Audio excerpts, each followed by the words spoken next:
Today's episode of Mark Who 42's WHOniverse is brought to you by Audible.com. You get a free audiobook download and 30-day free trial at www.audibletrial.com/MarkWho42. There are over 150,000 titles to choose from for your iPhone, Android, Kindle, or MP3 player. You lucky guys. That's www.audibletrial.com/MarkWho42.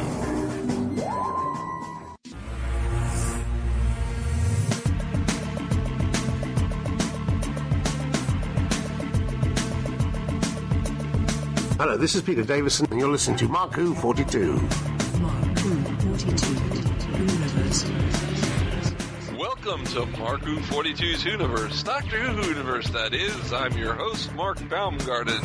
Hi, guys. Thanks for all the fish. So, who else is with me today? Patricia Helm, as always. And I'm the thing from another planet. Yes, you are. and darn proud of it. No, Eduardo-m-Freyre. And I'm Christian-basel, and I promise you this episode of Mark Who 42's WHOniverse will be plot hole free. I hope so. Well, it's the new year. It's 2015. It's our first show of 2015. And what are we doing? We're going to review last year's Christmas episode. That's what we're going to do. But it'll be fun. But first, let's go to... But first, let's go to the first Doctor Who news of the new year with our Doctor Who correspondent, Patricia Helm. Patricia, what Doctor Who news starts off 2015? Well, the reviews are in and the numbers are in for Last Christmas. They have slipped a little bit since last year, but of course, last year's Christmas special, everybody knew that, the Doctor was regenerating. So, of course, last year, the numbers were going to be much higher. Right. But for Last Christmas, the overnight was 6.34 million. The final number was 8.28 million. Now, that is kind of low, considering that some of the Christmas specials got like 10 million. Yeah, last year, the overnight for Time of the Doctor was 8.3 million, which is actually higher than the final number for Last Christmas. Yeah. But the audience appreciation was at an 82 for Last Christmas. And as far as the top 10 go for viewing in the UK, it was number 2 last year. Right behind Mrs. Brown's Boys. Oy. But it slipped all the way down to number 7. But it was still in the top 10. Still in the top 10. Oh, well, okay, then that's good. So there was a lot of people watching it. That's good. Well, it could be worse. It could have been behind One Direction's Christmas concert. Oh, it was. But that's besides the point. No, Actually, you guys, if you had watched the BBC on New Year's Eve, they had Queen. All right. Yeah. Good music. Yeah. With the winner of the American Idol filling it 1 year, I don't even remember. Adam you Lambert. meant Queen, not Adam the Lambert. Queen. Okay. Adam Lambert was playing with Queen, and it was amazing. Don't stop me now. Exactly. That creates quite a picture in my head when I was thinking of the Queen instead of Queen. No. See, now Queen. I'm picturing Queen If Elizabeth I say with a mic. the Queen, I'm picturing Queen Elizabeth with a microphone, going, "Don't stop me now! I'm having such a good time! I'm out of control!" I'm sorry, folks. He's from another world, so we'll explain that later. You did say that. Shall I continue with the news? Please. Yes. Well, Stephen Moffat has confirmed that Jenna Coleman is going to be in all of the next series. Lies. He could be lying. This is the one time I'm hoping he's lying. No, I don't. It's not anything against Jenna Coleman. It's just the character and the writing. Yeah. If it can get better. Jenna's a nice woman. We'd love to have her on the show so she could defend. Just leave Claire at home. Yeah. It still hasn't been said one way or another if it was true that she was going to leave. And then I don't think she was ever planning. You don't think she was going to? I think it was just to get you, like, will she make it to the end of the series? Will she be in the Christmas episode? It was just to get the fans talking. I'll say more about this when we do the actual review, but yeah, I don't think she was ever going to leave either. Now, we're all familiar with Doctor Who TV. It's a great website. They actually had a poll where they were asking, are you happy that Clara is staying? And 72% said yes. Wow. And 28% said no. But over 70, wow. Over 70. I guess from what I've seen online, a lot of people are happy she's staying. I guess she is actually pretty popular with most people, her character. Like, okay. All right. And poll at my house, 72% said no, they don't want Stephen Moffat back next year. Why aren't they putting that poll up? That poll. Yeah, we're going to Yes. put a poll up on Mark Who 42's Universe. Should There's a Stephen poll. Moffat stay? Now, they have announced one of the directors for Series 9, and that is Daniel O'Hara. He's going to be doing 2 episodes. Now, he's popular for directing Being Human Mm-hmm. and a couple other shows, Silent Witness, The Game, and Wizards vs. Aliens. Wizards vs. Aliens, the Isn't great that- RTD show. Yeah, I was going to say, isn't that RTD's show, yeah. And Phil Ford's doing that, too. And, of course, Phil Ford has been working on Doctor Who recently, too. And 2 of those shows that he directed, they were also written by Toby Whitehouse, who also writes some Doctor Who episodes. Yeah. And so they're wondering, are they going to be teaming up again to do? Oh. Yeah, because teaming up the writer with the director. Yeah, that's a good idea. And the War Doctor, John Hurt. He is now Sir John Hurt. Sir He was- John Hurt. He was knighted Where by does it Queen hurt, sir? John? Hey, that's a knighthood, man. That's a knighthood, okay? You don't diss a knighthood. Come on. No, I don't. Don't do No, that. no, Don't do that. no. Shame on you. Shame Well, on you, man. You know, we're going to have a new Late Show that's a night as well. Well, he's not a knight. He received an OBE. Oh, an OBE. But still, is he the a queen sir? is... I don't think you could use sir. So I can't call him Sir Late Night? No, I don't. I think you only We're get the of course sir when talking you're about knighted. James Corden. James Corden also got this OBE. So did some very nice women. Yeah, Sheridan Smith. She's big finishes. Sheridan she played Smith. Lucy Miller. I have a question. What is this order about? Does that mean if anybody attacks the queen, these people have to come from their Defend her. studios and start Yes, to they have defend to her? defend her.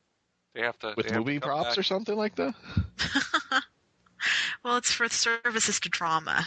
You know, I mean, it's Yeah, they have to act their way through a rescue scene, kind of like well, hey, I it's don't know if basically anybody. the Expendables 4. No, And- What? no, bad Mark, no.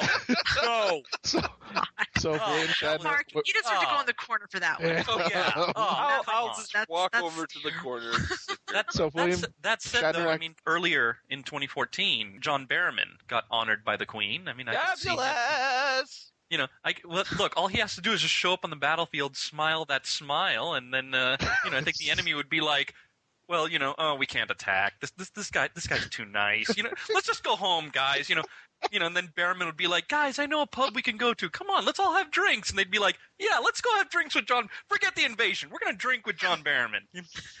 I could just see them on the battlefield going, we can't fight him. He's gorgeous. There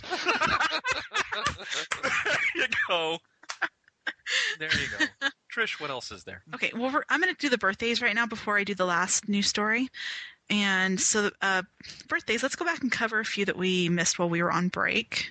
We So have it's time for birthdays? time for It's birthdays. time for Okay. birthdays. Yeah, okay. Insert sound effect.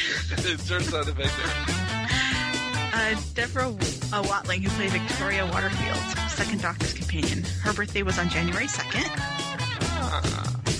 You know, I met her back in the 80s. I You met her did? back in the 80s. Yeah, she was at a convention that we held in North Miami Beach and down here in Florida. And if I remember correctly, I think I had a driver somewhere. I was in the car with someone driving her somewhere. I don't remember exactly. But she's a very nice lady. Very nice woman. Did you get an old Mark? You can't remember that far back? Someone as important as that and you can't remember?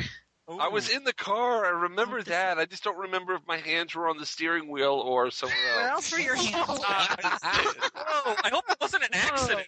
Oh, It was an accident, man. Keep your hands on the wheel. I think you would have remembered that one. Yeah, I should, shouldn't I? That's I was not a probably steering So I wheel. was probably driving then. So they were at 10 and 2, right? Yeah, I must have been driving then. and just a reminder, this episode of Mark Who 42's Universe plot hole free. Yes, we there was a plot hole where my hands were. We now know the hands. We got it. Trish, who else? So happy birthday, Deborah. Who else did we miss this So week?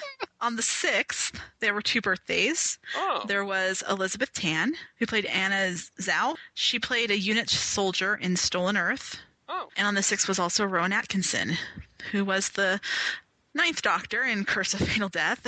Oh, a Stephen Moffat production, so it is canon. I just wanted to point that out because Ed was saying, "Oh no, it's comic relief. It's not canon." I want to point my cannon at Moffat. It's a parody set. Right above his steering wheel. Yeah. Hands on the steering wheel, driving Miss Debbie. And coming up on the 11th is Jason Connery's birthday. He was in Vengeance on Varos. He played John Dar. He was also on our show. He was also on our show. Yes, he was. Nice man. Jason, happy birthday to you. All right. And so for this last news story, I actually got a little special interview to go with it.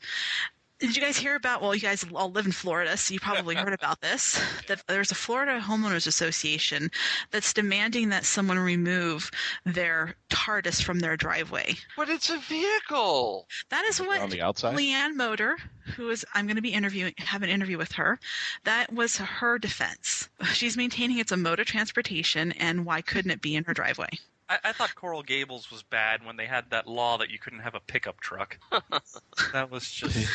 Wow, okay. Well, let's go and listen to the interview I did with her, and we'll get her story. We are going to be interviewing LeAnn Moder. I'm not sure if anybody out there has been following the news. Maybe you in Florida have been hearing about this. But LeAnn owns her own TARDIS, and she's been having some problems with her homeowners association. So, LeAnn, why don't you give me the story? What's going on with your homeowners association? Sure. Well, we are originally from St. Petersburg. Well, I am. My husband's from Michigan, but we previously lived in St. Petersburg, and we moved out to Parrish, Florida, which is just a really tiny little area, but it's starting to pick up homeowners out here. There's a lot of little subdivisions and just mostly HOA run type places. And we bought a place out here. I never in a million years thought I would live in an HOA place. I'm kind of quirky, nerdy. I don't fit the typical stereotype of people who live in HOA homes, but we've enjoyed our neighborhood. We have some great friends in our neighborhood. My dad built us this TARDIS for our wedding we got married in 2012, June, and we have had it out in the backyard. We had it out there for about a year.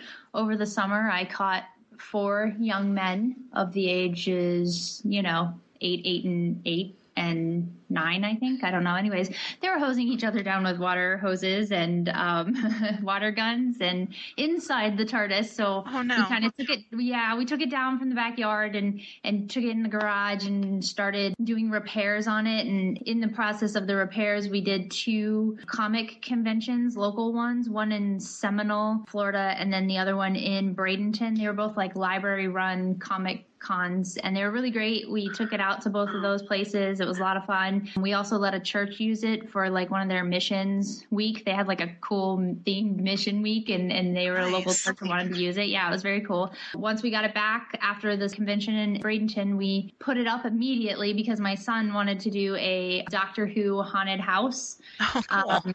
Yeah, so we did a really cool little haunted house. We had the Silence. We had Dorian's graveyard. We had a not so headless monk because she had a tiny baby angel, and the baby angel kept needing to be picked up, so she had to take off the headless monk part of her costume, but we rolled with it. It was great.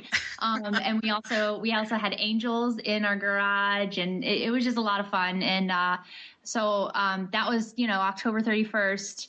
Well, life kind of happened, and we didn't get to take it down right away. We never really intended on leaving it out in our driveway for as long as we had. But after Thanksgiving came around, we decided, hey, well, maybe we'll move it around a little bit, but we'll put some Christmas lights on it, make it part of our Christmas decoration, because, they have the Christmas special every year on Christmas Day, and we thought that would be fun. A couple of years in a row, we've done where we've left Christmas gifts from the Doctor in the TARDIS for my son. So that's a great idea.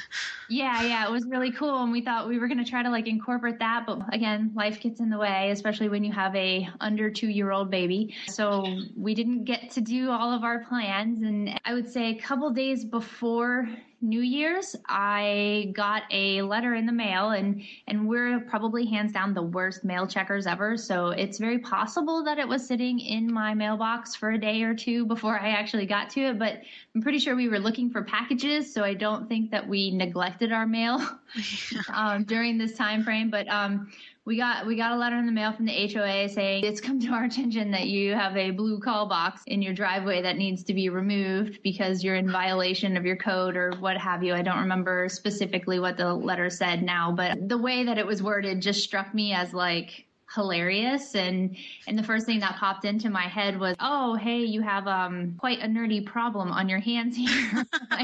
and then then followed by, oh, of course, only us would get a letter like this. That's just how our lives seem to be. We just get ourselves in the most crazy situation. Obviously always our fault, but it just struck me as funny. So I quickly took a picture of it. I posted it to one of the Facebook groups that I'm part of for Doctor Who fans, thinking, oh man, everyone else is going to think this is hilarious too. And then it was, is this real? What's going on? Oh, I hate HOAs. And it was never meant to be like an I hate my HOA thing. They're really awesome HOA people. We live in an area, so it's very remote and there's not a lot of like food options. So over the summer and the spring months, they contracted with a company who runs like food trucks, and they were having like food trucks come into our neighborhood every week so that we could have some like different options, for like dining out-ish kind of things. And it was really great because it helped like build like that community thing, because you'd see everybody out and about on food truck day, and it's kind of cool. So they're not an evil HOA. No, they're not. They're just not Whovians. Yeah, I just, well, it was funny because we had a garage sale, a neighborhood garage sale, probably within a week or two of our Halloween haunted house. And we had a guy who rode up on his bike. Of course, everyone who came who knew what this giant blue box was like, oh, is it bigger on the inside? Or, where's the doctor? Is he in the house? Or is he in his TARDIS? Like, people who knew about it, like, played along with it. People who didn't know at it would marvel at the fact that it was done so well. And, what a beautiful blue box it was. And my dad just happened to be here that weekend, so he ran out with a chalk marker and wrote like "built by Poppy" on it. So it's really funny. So this guy rides up on his bike and he's like, "Oh, it's the TARDIS. Is it bigger on the inside?" And we just kind of laughed, and we knew he was a neighbor because we've seen him in the neighborhood before. And we're like, "Oh, well, we're still working on that technology, And he laughed and he said, "Oh, well, how about you guys could just keep it there?" And we're like, "Well, we're planning on taking it down, so we don't get anyone to complain." And he's like, "No, you tell them that Greg said it was fine." I'm like, I think he said he was the treasurer or the secretary or something. And he's like, "I love it. It's fantastic." And I was like, okay, whatever, So, he really enjoyed it. And when I was talking to the president of our HOA, he was like, "Yeah, Greg knew all about it. I didn't know what it was when you guys put it up in the backyard." I was just like, "What's this blue box about?" And Greg's like, "Let me tell you." And it kind of was over his head, I think, a little bit. But, but even he was saying no one really cared when we had it in the backyard because, hey, it's your backyard. Do what you want. But I think mostly it's part of the problem is that we live right across from our neighborhood pool. So we live kind of in a main drag area where lots of people come. And so I think very visible. Yeah. Yeah, I think it's very visible from the road and everything else. So I think a lot of people just saw it and they're like, "Oh, well, when you come into our neighborhood, that might be one of the first things you see, and that might distract." And, just a few people who don't like it, it's fine because rules are rules and do what you got to do. So you're moving it then? Yeah, it was never the plan to leave it in the driveway. I mean, we just recently purchased a Fiat. Oddly enough, it is blue. So nice.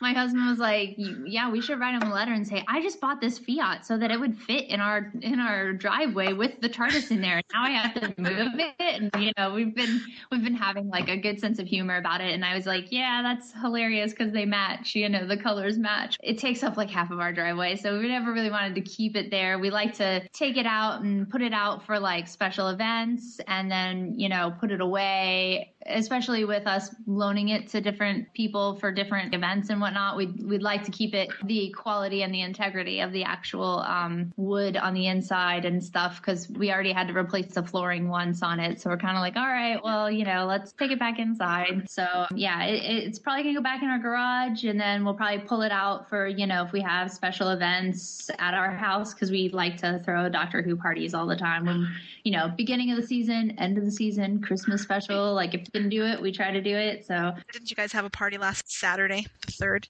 Yeah, Saturday night. Yep. I guess our first article that I came up upon a couple hours after I had probably posted that letter on there, said something about what should they do? Should they, with their 15 days they have to take care of the problem, should they throw a big Doctor Who marathon? Should they videotape it? And I was like, you know what, honey, like, let's just roll with it and have a good time with it. Have a good sense of humor about, the fact that these people are talking about these things because, it's funny. It's just a fun thing that happened, and we've just enjoyed all the love that people are obviously showing to us because, they love Doctor Who and, whatever, and all the love that people are showing for the show. And then the fact that I want people to know that we're not angry about it, so we decided to have a little get together last night.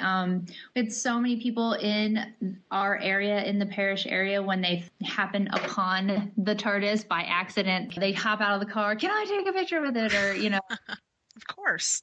Oh my gosh, that's the coolest thing ever. They'll drive by with their window down and go, that's so awesome. So we were like, let's post on one of the networks that they have for the parish area and say, hey, you all are all welcome to come out and take one last photo, do whatever before we take it down, and just have a good time with it so people can see that, even though we got a letter from our HOA, they're not really as terrible as maybe some people's experiences with HOAs are. They don't come around to measure our grass, which is awesome. I mean, we did get a note about our weeds in our front flower bed, but I got one once that said that I had too many spider webs on the outside of my house. If you can believe that. And it was in October too, and I'm like, they're decorations. Right. Hey, this is all for Halloween, man. Yeah, no, I mean, and that's the nice thing about our neighborhood. We have a really great, we probably have 3 haunted houses in our neighborhood, and people set up refreshment stations where you can go to the different houses and oh, hey, here's we're grilling hot dogs out in the driveway for everyone at this house. Cause there's about 600 and some odd homes in our neighborhood. So many people get involved on Halloween. It's really awesome. And they do neighborhood cookout parties and stuff in our pool area. So we really do have a good sense of community here. I think it was just, I'm sure there are some people who are sticklers for the rules, and I can understand that because my son is that way. If one person has to follow the rules, everyone has to follow the rules. So, I can appreciate that. How many people showed up at the party? I'd say there were about 15 to 20 people. I didn't do an actual head count, but I know we had several people who came who had kids and stuff with them. And we had the one Facebook group that I initially posted the letter to, TRIP, TARDIS Writers in Pinellas is what it stands for. The guy who kind of started that group, he came out and he brought, some really cool things that we like to hand out at the TRIP table when they're at comic conventions and stuff like that, little prizes for the kids. And while we were dealing with technical difficulties, because I thought, we'll just stream it from Amazon outside, and that did not work, obviously. So we were dealing with that, and he was great about, keeping the kids entertained and stuff with trivia and all that other things. And I have my tiny little 20-month-old running around trying to take off her adipose costume, and my son's running around with his sonic screwdriver chasing all the other kids. So it was a good time, and it was nice, and it was family friendly, and that was really good. I know a lot of people said, if only we weren't out of town for the holidays, or we didn't already have birthday. I had a lot of people had birthday parties to go to. Oddly enough, there were apparently a lot of January birthdays. A lot of more people would have shown up, or we've already made plans for tonight and I can't get out of them. But if we do this again, we will be there. Or whatever. Just give us a little bit better notice. And I'm like, yeah, I totally understand. It's short notice, But I think pretty good. And one guy even said that he's got 3 acres of land, so we could totally just do big movie nights out on their land. So that could be cool. And I think that might be something, because I was surprised at how many people actually knew the show and loved the show, because we would get the occasional catching people sneaking into our backyard trying to take pictures with it. Really? When it was in our backyard. So yeah, because it was just ever so slightly visible from the road. If you drove by it and caught it out of the corner of your eye, you would definitely go, what is that thing? Oh, I know what that is. If you knew what it was. I have to stop and look at that. Exactly. The doctor might be in the backyard. Yes, exactly. He might be there. So no, we would always see people, oh, what's that person doing? Oh, they're here for the TARDIS. Never mind. They're not here for us. Well, thank you for sharing your story. Yeah, you're welcome. I'm glad that it's working out for you. And yeah, it's been great. I'm glad you have all the support and everything too. That's awesome. The support has been great. Yeah, Whovians are the best. They really are. They're amazing. All come together. Yes. So is that the news? That is all the news we have for today. We're going to take a break. When we come back from it, we will have our review of Last Christmas that took place last Christmas. Well, actually, it took place now. Well, how does that work? It's all timey-wimey. You know what? Every Christmas is last Christmas. We are timey-wimey. We're probably the first show that's ever had to do a Christmas review after New Year's. That's nice. Yeah, you've heard the rest. Now hear the best. We'll be right back with our review of Last Christmas on Krypton Radio. This is Mark Who42. Attention all Whovians! While you're waiting for the new episode of Doctor Who, start your own adventures with a book from Mark Who42 Books. They carry unique and rare books at affordable prices. Visit Amazon.com/shops/Mark-Who42. That's Amazon.com/shops/Mark-Who42. Mark Who42 Books. Set your imagination free into the Whoniverse. Kid? Yes. Shut up. Beyond the Night is the GCRN's latest review podcast. We are covering everything in the Knight Rider television universe, from the classic 80s TV series to the 1991 reunion film, Team Knight Rider, and the 2008 relaunch series as well. So join TFG and Mike and Dion the Music Man as they go in-depth in Beyond the Night, only on Geekcast-Radio-network. You can find Beyond the Night in iTunes and on www.geekcast-radio.com. Kid? Yes, Michael. Just keep driving. Do you like retro shows? Did you grow up in either the 80s or the 90s? Then tune into Telecast, geekcast-radio.com's newest podcast. Join us here on the Telecast as we revisit some of your favorite shows, such as Clarissa Explains It All, Salute Your Shorts, Saved by the Bell, and much, much more. Only on geekcast-radio.com. Hello, my name's Terry Malloy, who also plays Davros, and you are now listening to Mark Who42's Whoniverse. Be very afraid. We're back with Mark Who42's Whoniverse here on Krypton Radio. I'm your host, Mark Baumgarten, and with me, of course, are Patricia Helm, Eduardo-m-Freyre, and Christian-basel. And this is our review of Last Christmas. I enjoyed it much better the second time I watched it. The first time I wasn't quite sure about it, and after the second time it was much better. And the second time you were watching it for note-taking? Yes. Ah.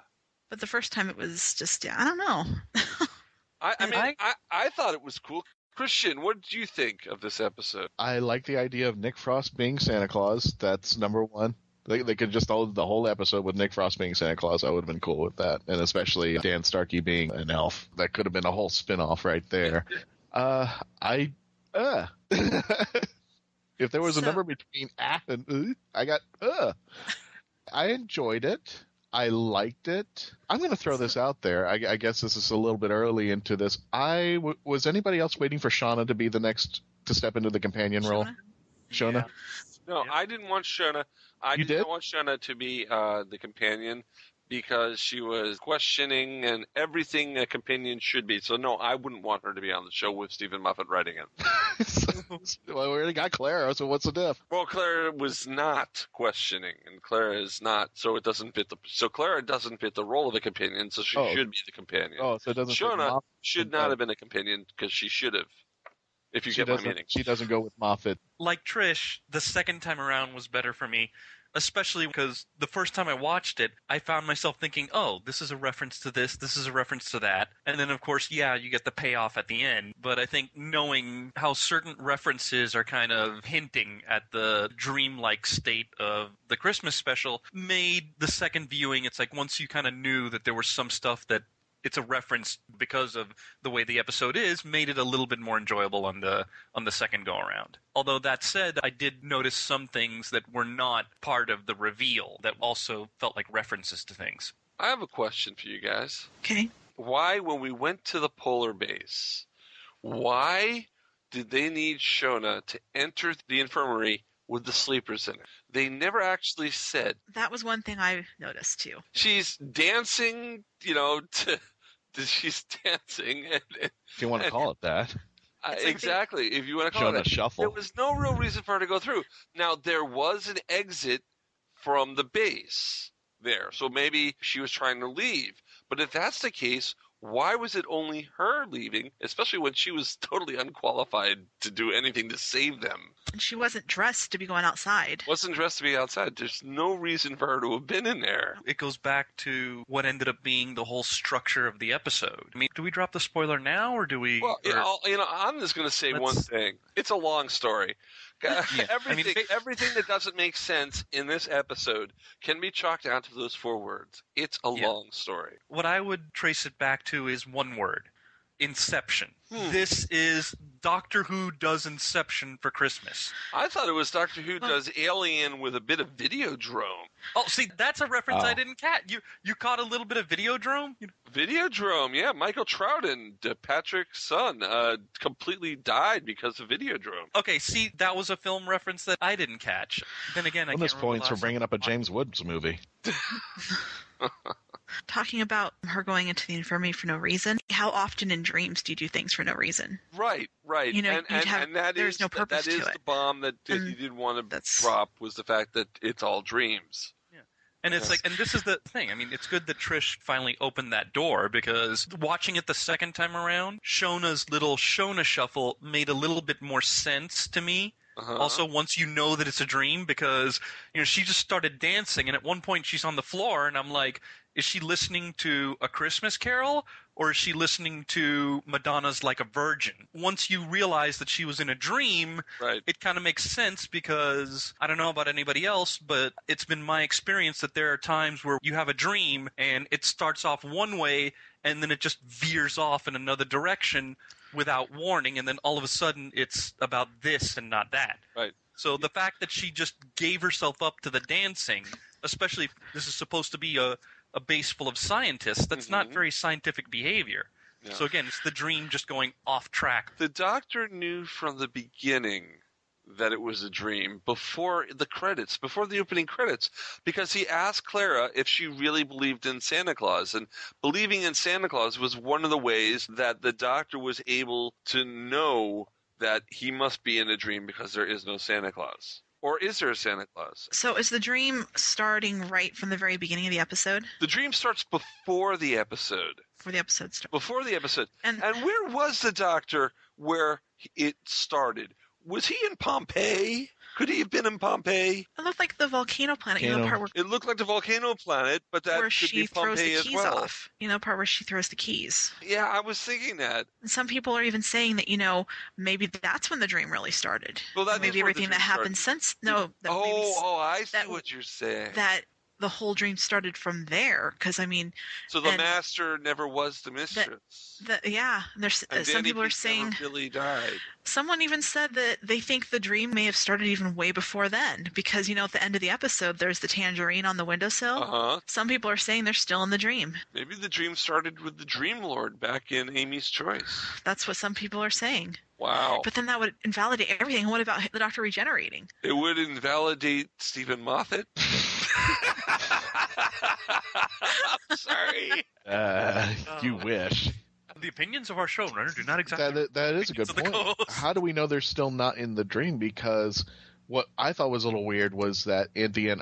Can we go ahead into the ending on this one? Yeah. Since we're on the top? Clara, age 62 years. I thought, after a certain time frame, they're dead. How did she get 62 years out of being stuck in that crab for all that time? Oh, I see what you're saying. Well, no, I think what they're saying is that when the Doctor went back in through her subconscious to find her, it had already been 62 years. Right, but if she's been dreaming in dream time for 62 years, how long is that in real time? Yeah, why is she not even dead at that thing? I think what they're saying is that when, the Doctor said that, they must have gone back in his subconscious and learned about Clara, that he'd already been away from her for 62 years. Oh. And so when he came back to get her, when she showed up in his dream, then he knew he had to go save her. 62 years. It's a long story. Or as Rowan Atkinson's Ninth Doctor would say, I'll explain later. Can I ask a question? How come at the end, when Clara woke up, I use that in quotes, when she's young again, why is she still in that dream house? That they're saying that the house from the beginning, is too big for her. And,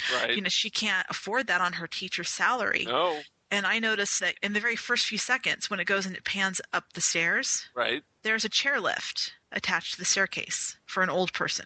So it's like, I keep on thinking back to when they said that Clara was supposed to die in this episode, die an old woman with the doctor, that maybe this was her house, that the whole thing, they really had planned it that way. So maybe she is dead. She's kind of getting to the end point. But also another thing is that when she wakes up a second time, she asks, am I young? So she must have known that she was old in the first dream. Well, she was dreaming. She woke up from the dream. She woke up from that dream into the other dream. So she remembered the dream that she just had.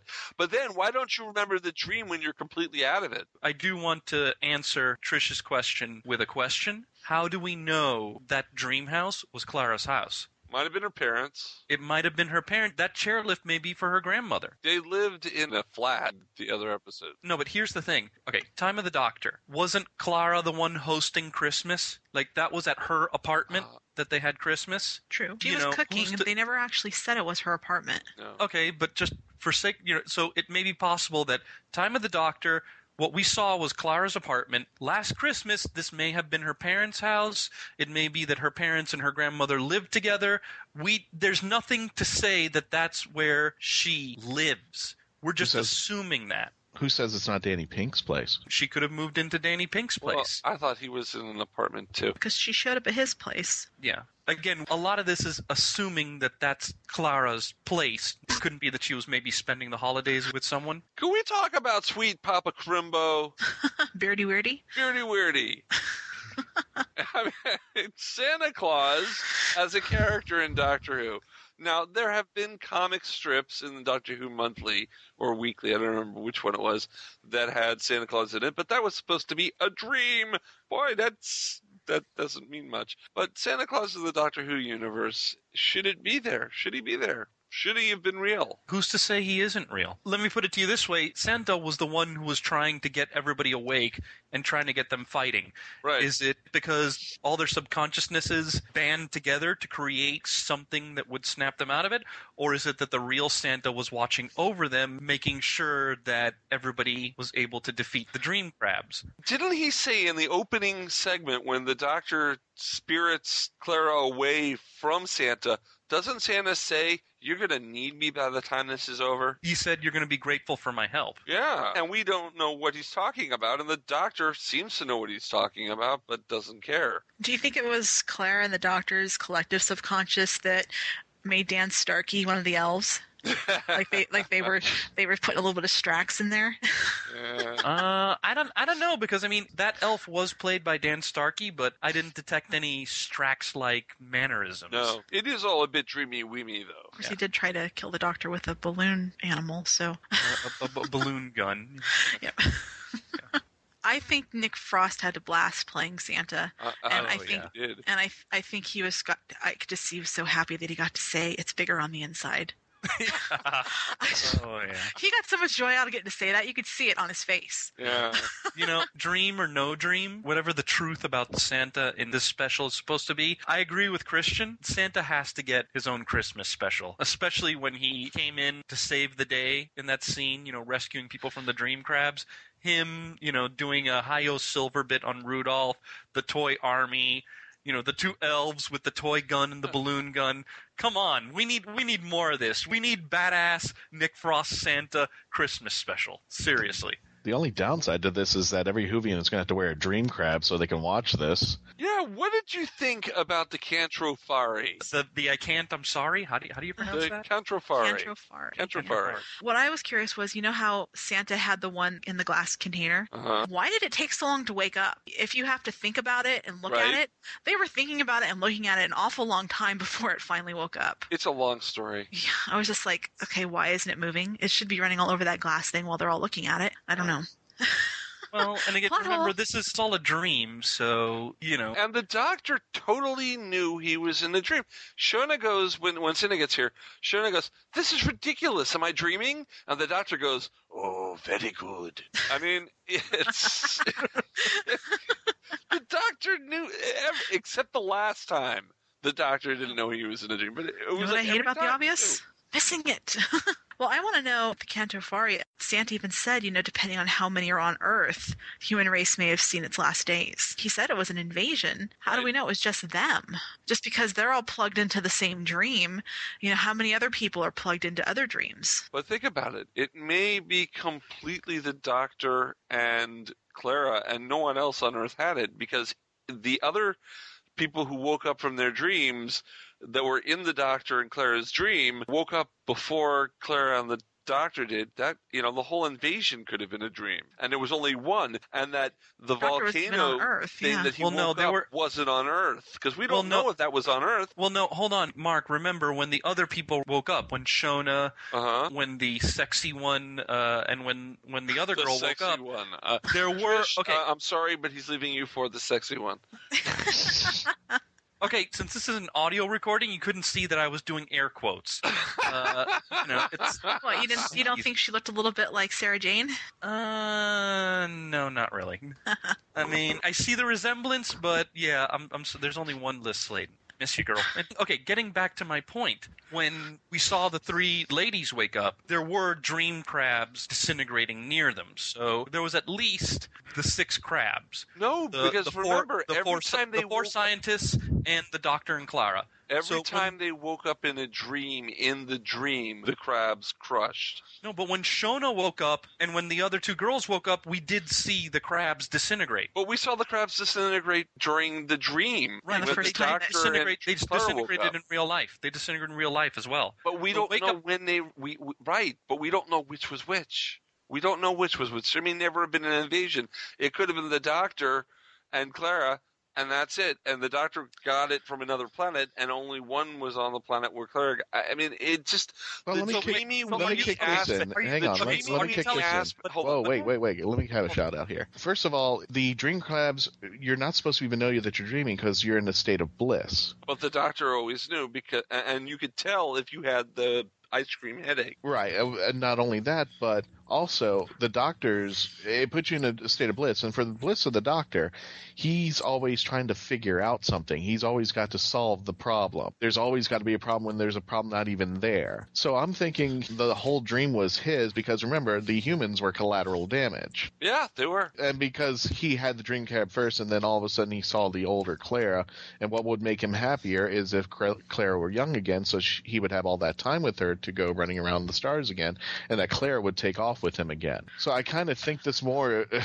Maybe the dream crab was just on him.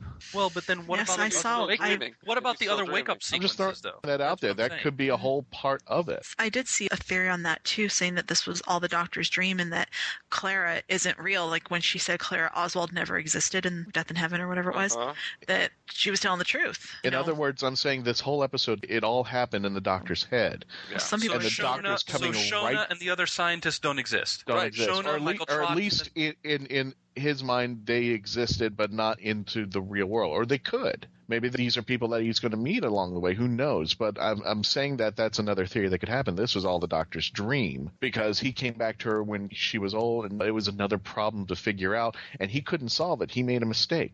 But who was there to save him? Santa Claus. And how did that happen? Except that he had to accept that he was part of that world.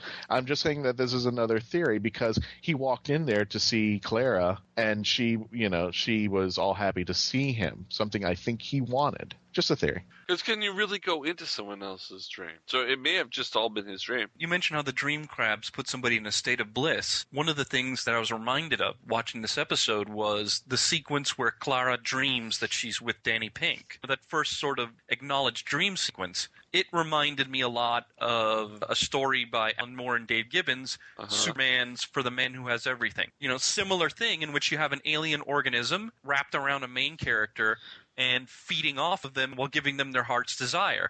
In the case of For the Man Who Has Everything, you had Superman growing up on a Krypton that never exploded. And then in Clara's case, Danny Pink is alive and well. They get to spend Christmas together. It also kind of makes me wonder what sort of dream would the dream crab try to give the Doctor?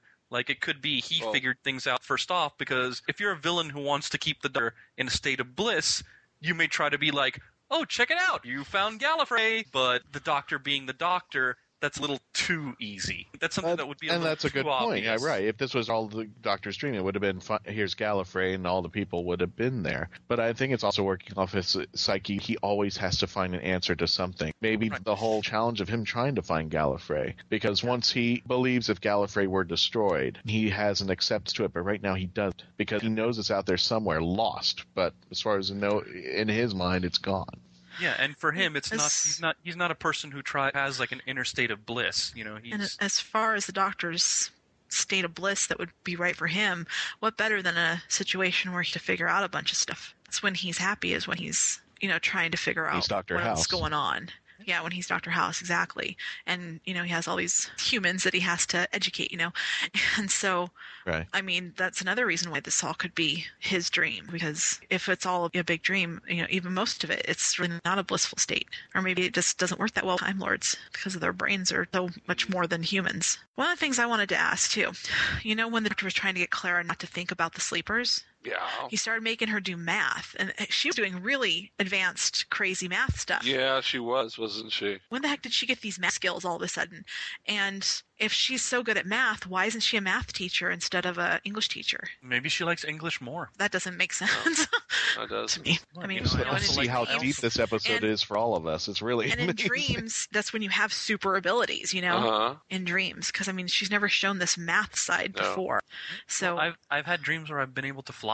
Exactly. Speaking of which, Trish mentioned that where did she get him up with all these skills? Remember when she aged up 62 and she had done everything in this lifetime of hers? She even learned how to fly a plane. She was taught in every school. Does she have all those skills when she wakes up again? Or it's just like in normal dreams when you wake up, it just flutters away, Right. I don't know. We'll find out. I hope. Me too. Of course, with Moffat, we never really know if we'll find out anything. So no, all gone. Yeah. I think this is the first time an episode kind of left us speechless and really thinking about it more than we should. It'll be interesting to find out what happens next in The Magician's Apprentice. Magician's Apprentice. Well, the Doctor's the magician, so the apprentice would be the companion. And we had thought that since Clara was out, that, the Magician's Apprentice would be the new companion. But now... Some people were saying because Shona called him the magician in the episode that, she must be the Magician's Apprentice. It's like, it could, but it doesn't automatically make that so. No, but... we were saying a few minutes ago, wouldn't it be interesting if she was the new companion? Because she fits the role of a companion perfectly. Wonder who Dave is. Yeah. I don't know. Maybe it's like an ex-boyfriend, somebody who broke her heart? Yeah, that would make sense in the context of how it was written. And maybe we will find out more about this next season. That is something. Notice this episode is full of stuff that references other stuff. And then Shona's wake-up scene kind of fulfilled that in the sense that she had her to-do list. And yeah, Alien was there, check. Thing from Another World, a movie that involves a bunch of scientists in a station in the Arctic trapped by an alien creature. Check. She was going to watch Miracle on 34th Street. The big thing about Miracle on 34th Street is Santa real? Check. Right. So yeah, some people are saying maybe it was her dream. She was the one. Maybe it was a mix. Maybe she's a member of Linda. Maybe. But that does bring up the point of the wake-up scenes, when we have the three survivors waking up. I would say Shona's is probably, at least in my opinion, the most poignant. Because I think you get a lot more out of her wake-up scene. Her apartment looks pretty ratty. It looks like she really hasn't cleaned up. She herself looks like she really isn't caring about her appearance. Something happened to her. It seems like she's been through a rough patch. And, right. And that she's not, notice right before she woke up, she was trying desperately to find a way to keep in contact with everybody. Oh, give me your cell phone number. I'll call your cell. How do I contact you? She may have probably a pretty lonely life. Whatever happened with Dave, it must have really hit her hard. Now, did you guys notice a little homage kind of thing when the Doctor helped the elderly Clara pull her Christmas cracker? Yeah, nice. Where did you see that before? Time of the Doctor, of course, when they pull... Right, when Clara helps the the old 11th Doctor. I thought that was a very nice little thing they put in there. And actually, speaking of 11th Doctor's homage, when it was revealed that the infected that were in the infirmary were actually the 4 scientists themselves, representations of them being trapped by the dream crabs, did anybody else get a vibe going back to Journey to the Center of the TARDIS when we had a similar scene? You know, we had all those weird burn monsters, and it turns out it was the Doctor and the other people. I actually didn't notice. I mean, I didn't put that together, but I could see how you could come up with that. That's how I came up with that. You know, but and by the way, Shona must be a real tomboy, because did anybody notice how she wanted to like beat the heck out of Santa when he said "My Little Pony"? Santa, I will mark you. I will mark you. Exactly. Like, don't tell anybody that. My Little Pony. Oh, 3 words that will forever be etched in stone. Well, it could have been worse. Could have been 6 words.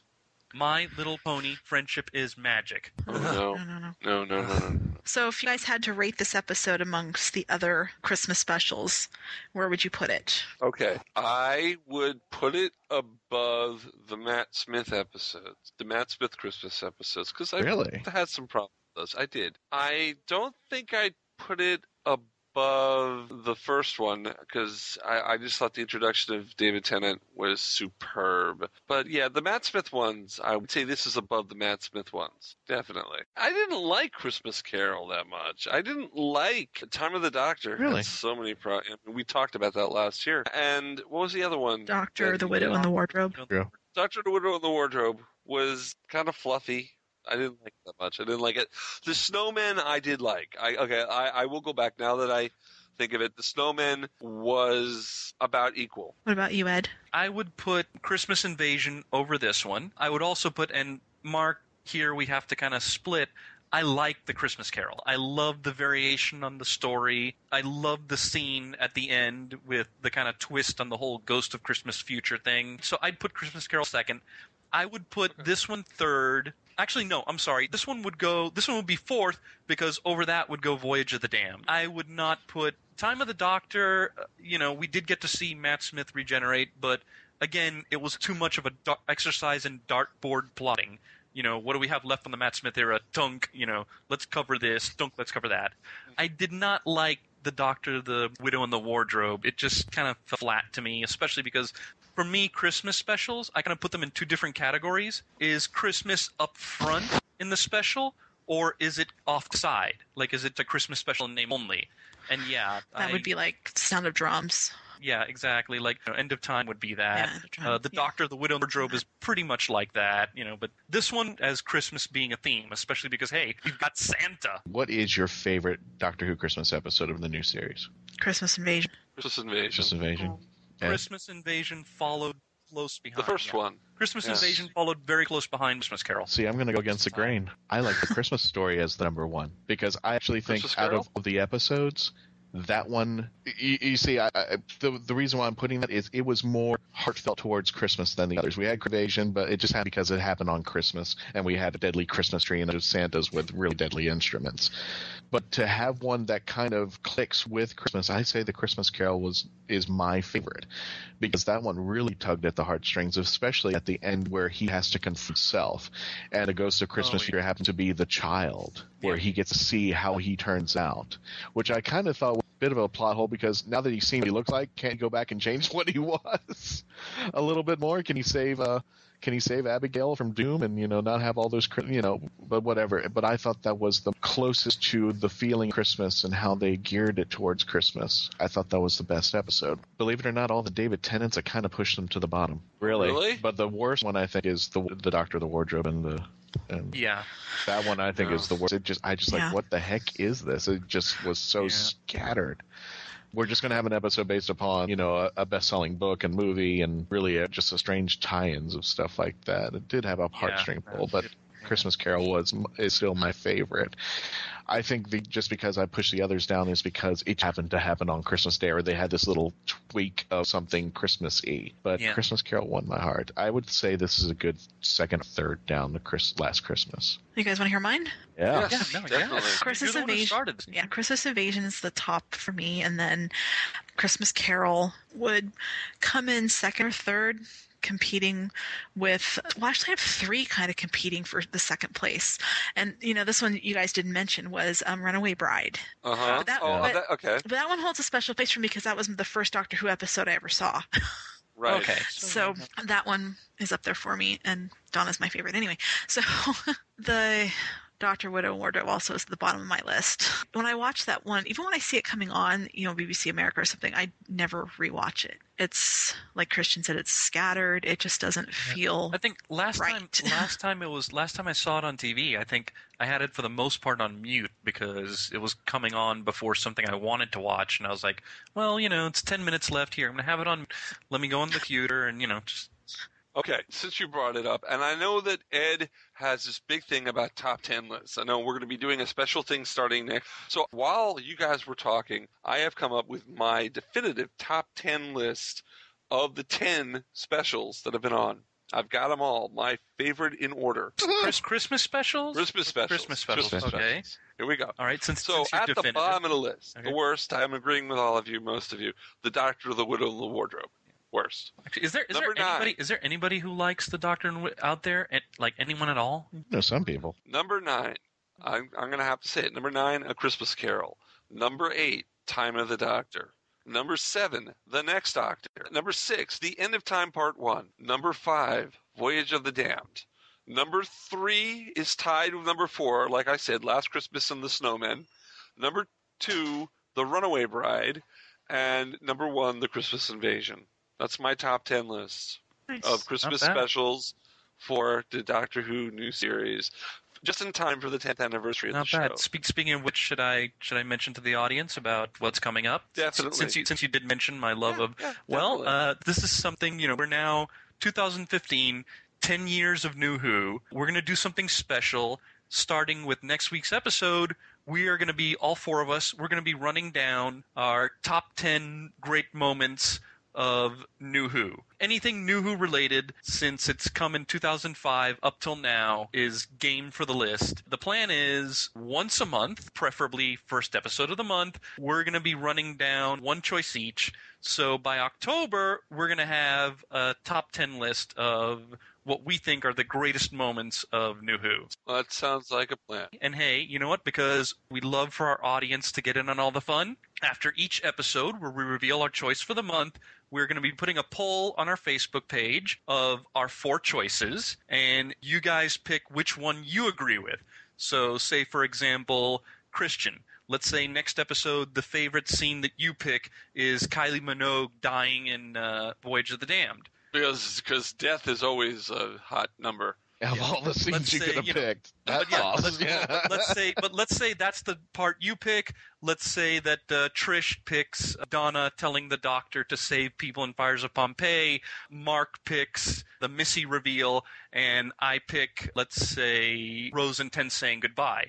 There's going to be a poll on that, and you guys get to pick which of those 4 you like the best. Again, this is going to keep happening straight through the first 10 months of the year. And, we'll see what scenes everybody loves. We'll see what is the consensus on the greatest scenes of 10 years of New Who. And then, when we're done with all 10 of those, we will put the 10 ones that were voted for on a list, and you, the listener, can put those 10 in your top 10 order.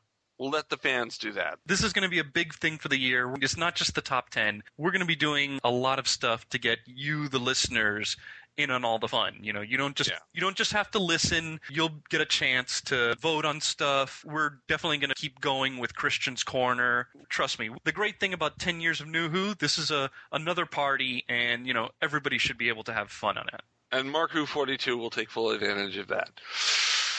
Okay. Well, do we have any final words about Last Christmas from you guys? Just don't play that stupid song over the credits.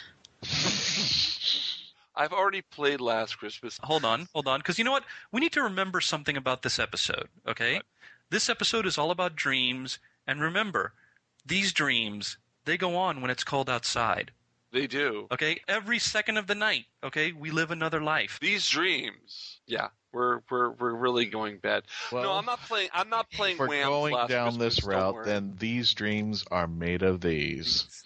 Who are am I to disagree? I've traveled the world and the seven seas. And Everybody's looking for something. Some of them want to the doctor. use you. The doctor Can wants you guys cut it off doctors right now? for Clara. Some of them want to get. some of us want a good ending. Okay. This is the way to start off the first episode. Happy first 2015, everybody. I hope we didn't kill your brain. Once again, it's up to the female member of the cast to get us all back on track. Don't forget, go to markwho42.net and sign up and join the WHOniverse Army. Join our Facebook page, markwho42's WHOniverse. Tweet us at markwho42 or at markwho42media, because we're on both places. Isn't that right, Christian? Oh, yeah. If you want to listen to our older shows, go to iTunes or markwho42.net or florida-geek-scene.com or geekcast-radio.com. We actually were just on the Geekcast Radio's Best of 2014, where we talked about our favorite moments of 2014. You got a longer version of it last week, but we did talk about the good and the bad of 2014. So until next time, this is Mark Baumgarten, Eduardo-m-Freyre, Christian-basel, and Patricia Helm saying Happy 2015. Not Happy New Year, Happy New Who Year. Bye, everyone. Mark Who 42's WHOniverse has been written and presented by Mark Baumgarten, Patricia Helm, Eduardo-m-Freyre, and Christian-basel. This show was edited, produced, and directed by Mark Baumgarten. If you have worked on Doctor Who or are working on a project relating to Doctor Who and want to be on our radio show, please email our media relations director, Christian Basel, at markwho42media@yahoo.com. Doctor Who and its properties are owned by the BBC, the British Broadcasting Corporation. This show is owned and copyrighted by Mark Baumgarten 2015.